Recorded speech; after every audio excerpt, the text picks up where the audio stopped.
See, this is like the stuff I would normally edit out of a video. Oh, it'll get edited out. Don't worry.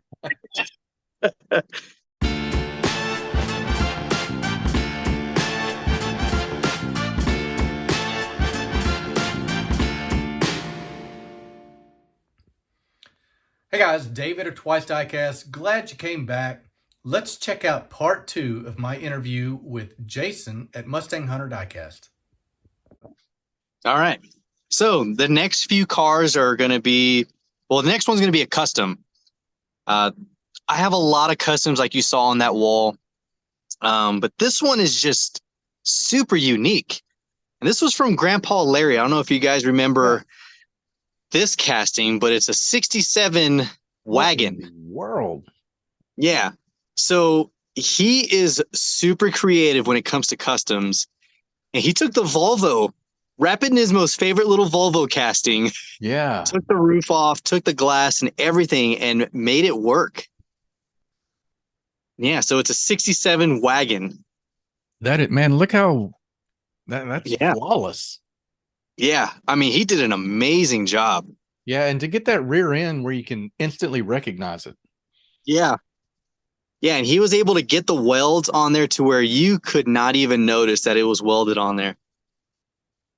So they had made a few customs that customers had back in the 60s of wagons. Yeah. But Hot Wheels or no other diecast has really made a wagon except for Matchbox. They had a couple like the 71 wagons, which they weren't called Mustangs. I can't figure out what they were called. But yeah, so I thought that was a unique one. That's cool. This next one was my very first full custom on the channel. And I was watching it the other day just because I like to go back and see my old videos and just see like the progression or the growth. But this one right here, the B is for Build Mustang. And if you guys don't know the backstory, B is for Build. They built some crazy cars, but they were working on it was a 2013 Mustang, and they put a 67 Mustang body on top. It had the electronics, everything was custom made for it. Yeah. They were driving it around, and they were calling it the Eleanor. And of course, through the build, the rightful owner, which is actually dead, but the spouse owned the rights to it, and she seized the car and took everything that was attached to that vehicle from them. Just went over, took the car, and they just had to give it up. So not only did they lose 2 cars, but they lost, the 2013 body and the Mustang, everything, and then the 67 as well. And they had to give it up. Their labor. Yeah, man. And the labor they did to it. So I built this as a tribute car for them. I mean, this was the stage that it was taken at. Yeah. They still had the mismatched panel doors. They had the hollowed interior. But yeah, this was the very first, and I've always thought about raffling this off, like not for money, but like a giveaway, like, comment, you win the custom, but that one just, I don't know. Yeah. I'm with you, man. Yeah. And we all have those customs. Like you build a custom, you're like, man, that was a great one, but I have to send it in because it was for X event. Yep. And I did that a couple of times. I did some customs, sent them in. I'm like, and they would tell me, you sure you want to send that car in? I'm like, yeah, I'm sure. And then I'll go through my photos and be like, man, I do miss that car. It's pretty cool. But like I nailed that someone else is enjoying it. So I guess it's a plus. Yeah. This next one is my holy grail of my whole collection. And for those who have watched the channel, probably know what it is, but it's the signed Carroll Shelby 2-pack. This was the 35th anniversary of the Dodge Viper and the Daytona Coupe. And it's signed by Carroll Shelby in the front and Paul Lamont from American Graffiti. And this box right here is legit. Out of all the autographed cars I have, this is the Holy Grail. Yeah. I mean, absolutely. The Dodge Viper and Daytona, a lot of people forget that they are pretty much one-in-one designed off of, the same car. Yep. And Carroll Shelby wanted that same feel between both. So the fact that I have that in the collection is amazing, and I should get a box for it, but I don't have a box for it. Um, this next one, this car has been in my collection since I was like maybe 11, Yeah. maybe 11 or 12. It's a 64 Indy pace car. And this one was actually from, I think it That was new 90. era? It's the new Ray. New Ray. That's it. Yeah, yeah, yeah. Yeah. Yeah. So 64, it's not a 64 and a half, which I'm surprised they didn't put the half on there. Right. But 64 Indy pace car. And this was hanging on my bedroom wall for the longest time. And this is it. This is the same one I've had since I was Oh, little. man. And Not a lot of people can say that stuff that yeah. they still Yeah. have from their childhood. Yeah. And this is a 143 scale, which you guys know the new 143s that Hot Wheels came out with, a lot of people weren't a fan of. Right. I bought the Mach 1 because I had to buy the Mach 1. But for $25, that is just ridiculous. It is. All right. Hey, So real quick, aside from the price, though, I haven't looked at one up close. I mean, do they pull it off? Is it a good model? the 64 or the Mach 1? The Mach 1 you got. Oh, the Mach 1 they did a really good job. Good. They did a really, really good job. All right. Yeah. This last piece, this one doesn't have a price to it. And the person who gave it to me passed away. Yeah. And it's a very beautiful car. I'll take it out of the case. It's a 2007 Mustang. And this was from Kevin Moss. And this was the legendary 22 Mustang that he had done for me, or he had gotten done. I mean, it is a beautiful Spectra Flame, like almost like a blood red, almost. Yeah, it's just gorgeous. And this was the very last car he sent me before he passed away. And I remember him telling me that he's like, that car runs around $125, $130. And I remember asking him, like, why would you want to send me something like that? Yeah. And he's like, because I enjoy your content. And to know that just making videos and hunting and all that can equal a car like that, I don't know. It's kind of hard to grasp sometimes with some of the stuff I get. But yeah, when I heard that he had passed away, it was horrible. We've had a lot of people in the diecast community. This year was tough, man. Yeah. This year was really brutal. But to your point, anybody can make videos, and we encourage everybody to just pick up your camera and make a video, because you really never know where other people who are at in life might be. Maybe they're at the absolute worst place and they're like watching it in their hospital bed, and that's what they look forward to. So, don't ever like feel like you have to be good at it, because as Jason will tell you, just like me, our first videos are garbage, and it takes a long time to get any kind of traction and feel confident and comfortable, but it means a lot to people, and nobody will ever say that what we're doing is like noble or anything, and nobody's trying to claim that, but it does mean a lot to a lot of people.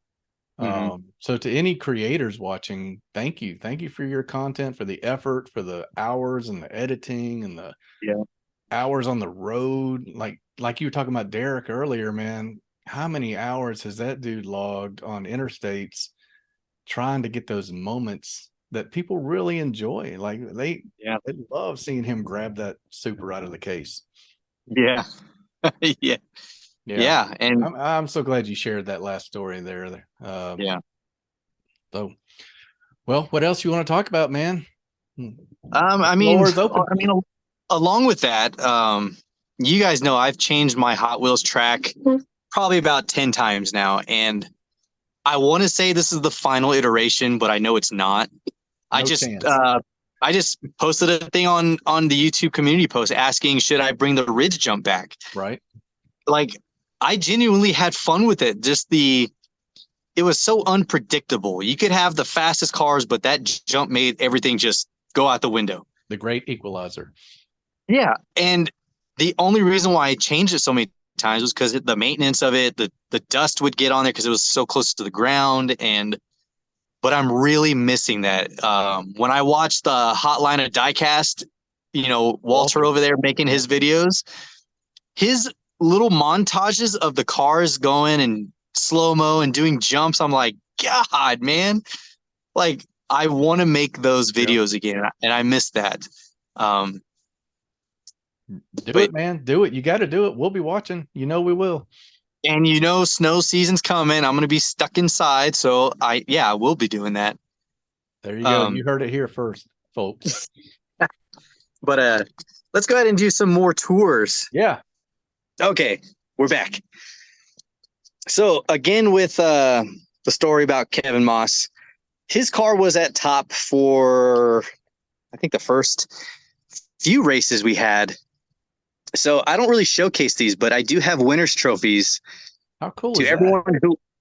to everyone who wins King of the Tower for the season, Kevin Moss has his trophy there. We got Liver Diecast, King Nut, we got Adam C, we got Jacob McNeil, the creator of Diecast DB.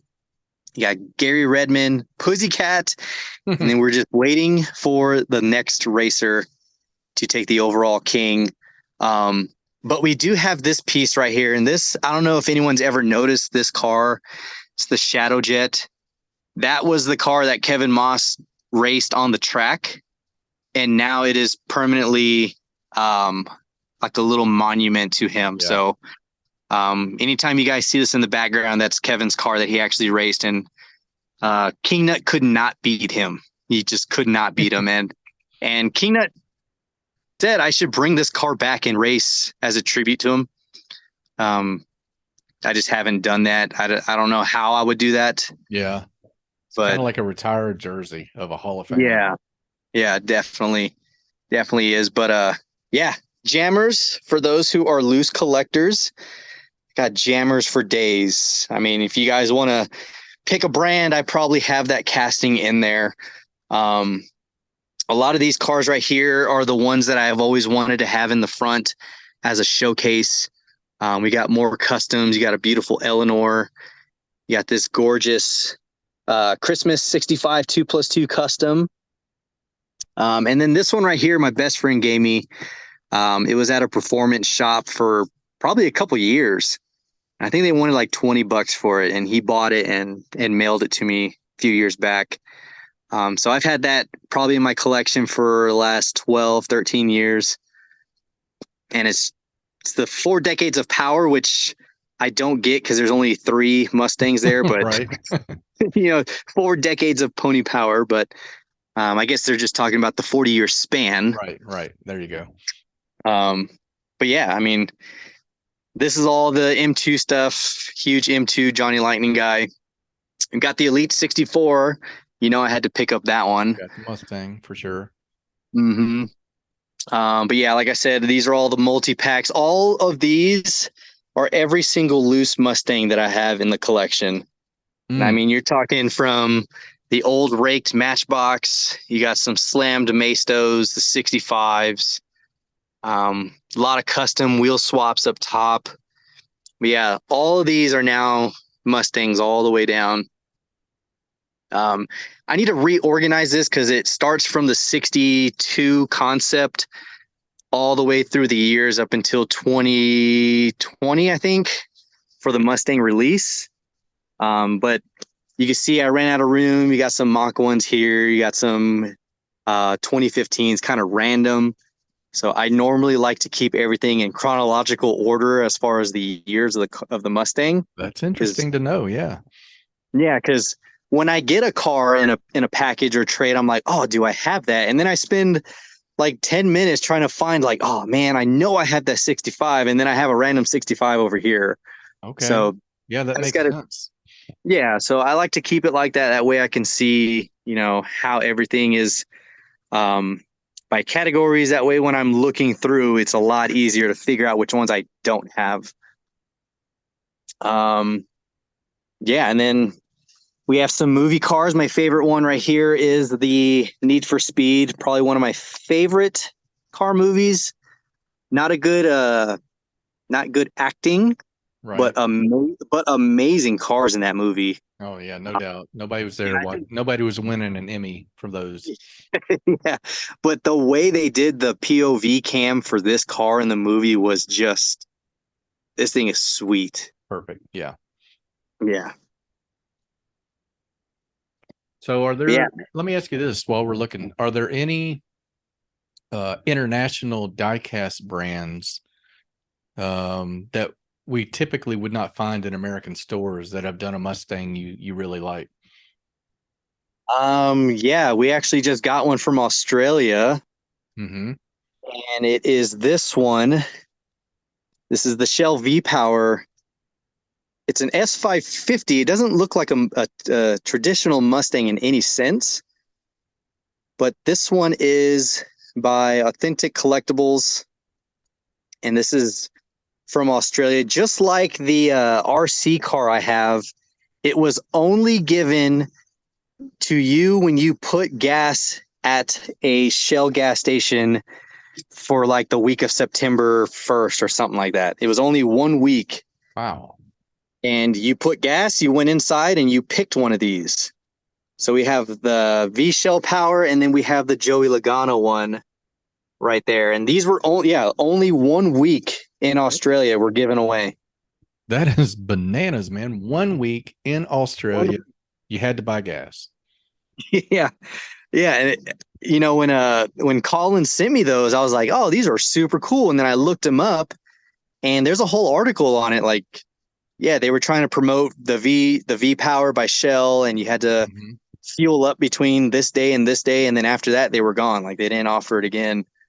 Um, and then I don't know if this is specifically Australia, but he also sent me this one, which is the Falcon. Bianti is totally Australia. That is like probably my favorite brand from Australia. Is it really? Yeah. You know, the interesting thing, Bianti, the name, it's originally from the owners, Bev and Trevor, I believe. And when you say it real quick, B and T, that's where Bianti Oh comes my from. God. Yeah. Look how clever that is.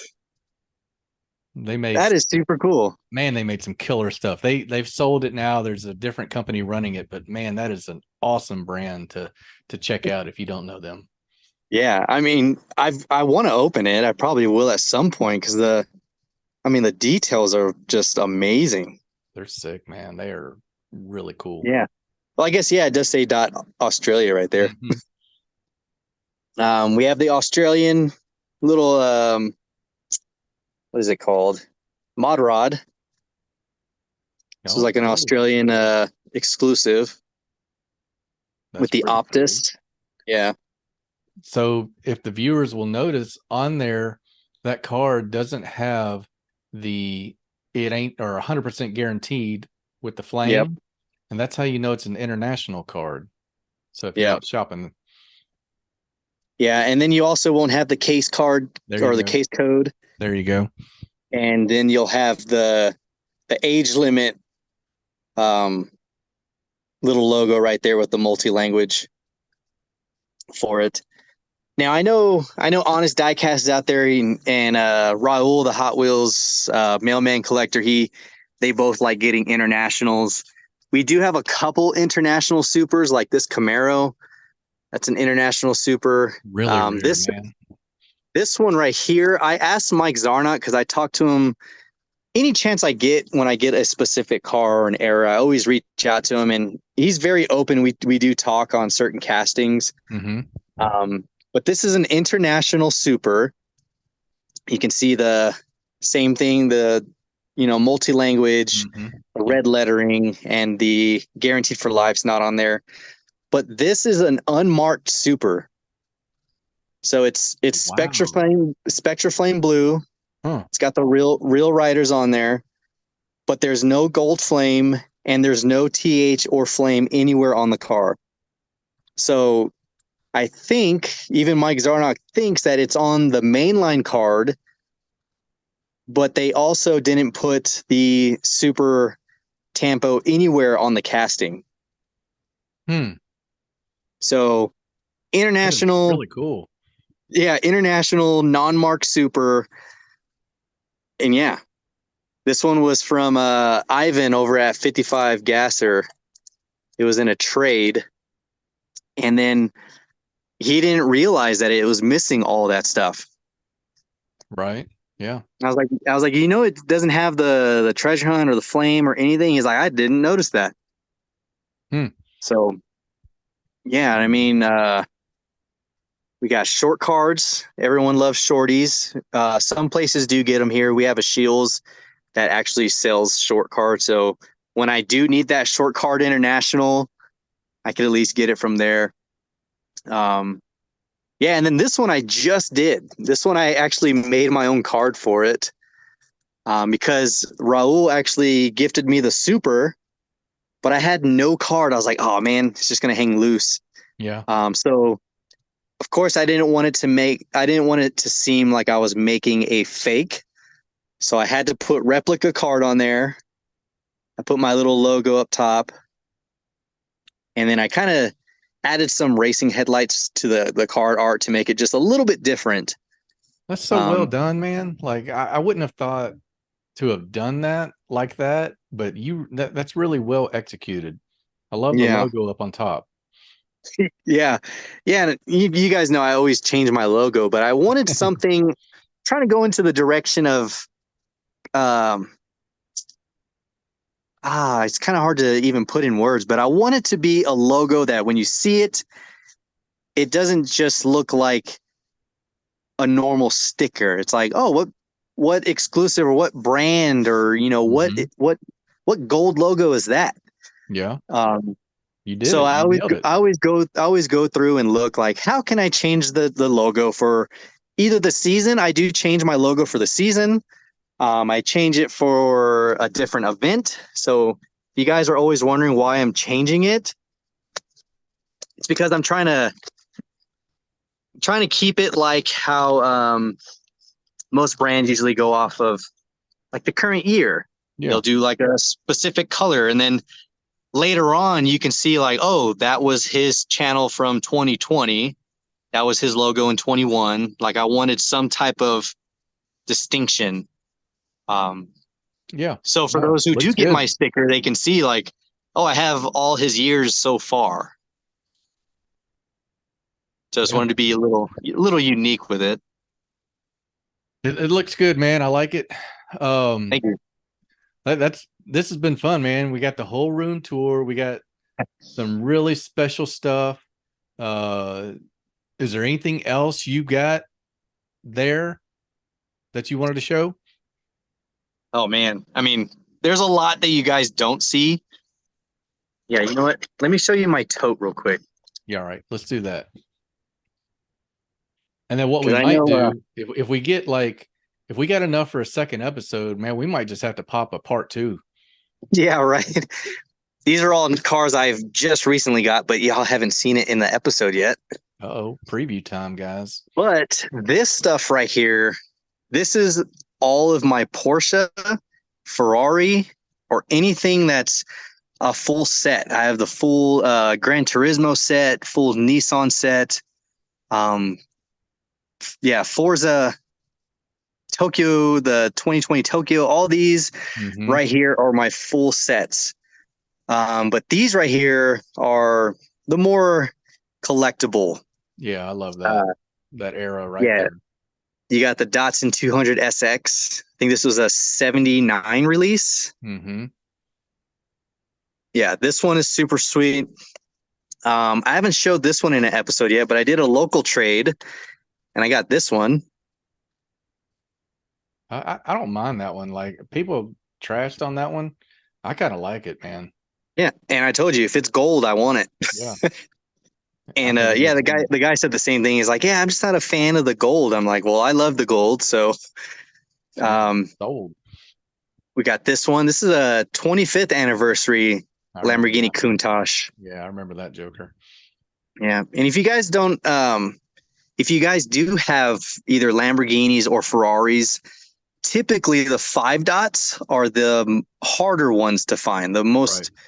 The more valuable wheels are the five dots for some reason. I don't know why, but if you have the five dot version in anything exotic, definitely keep that one. Don't trade it off. Don't sell it. Um, and if you're like me, just don't open it. You know. You know, I wonder, Um, Jason, if it's, I mean, Lambos typically had those yeah, that look like that. I wonder if it's because they looked more authentic. Who knows? maybe. I don't know. I wish. Yeah, I wish we had a wheel designer just explain that. You know, like, Mhm. oh, the five dot is because it was more true to the casting. Yeah. This is a very, very rare 333 SP Mm-hmm. because it usually comes with a red wing, and this one has a black. Oh, okay. Yeah. And then the roll cage as well is a little bit different. So that one, I mean, yeah, all the Ferraris. This is a mystery model that I found at a antique mall for 25 cents. Oh, what a deal Yeah, of the year. yeah, Ferrari 430 mystery model for 25 cents, and this thing is like Right. cherry. And then yeah, more Ferraris. We have, I don't know if anyone still has these or not, but I think this was a chase card itself. The Greetings from Space. Gotcha. Yeah. Yeah, the first car to orbit the sun. I've always liked this casting I do too, man. just because of what it represents. You know, like there's literally a car right now in our solar system flying around. Right. And then of course you have to have the one with the moon guy in there. Of course. Absolutely. But yeah, these are the ones that I almost sold this whole tote. It's like a 500 Porsche. I think I have 150 something Ferraris. And then the full sets, usually either a series of 5 or a full series of 10 I have in there. And I was really wanting to do the livery on Ruby so bad that I was willing to just sell this whole tote. Mm, Like I was like, you know what? Name a price, I will sell it. I just wanted the funds to cover the car. Usually right. the channel helps a little bit.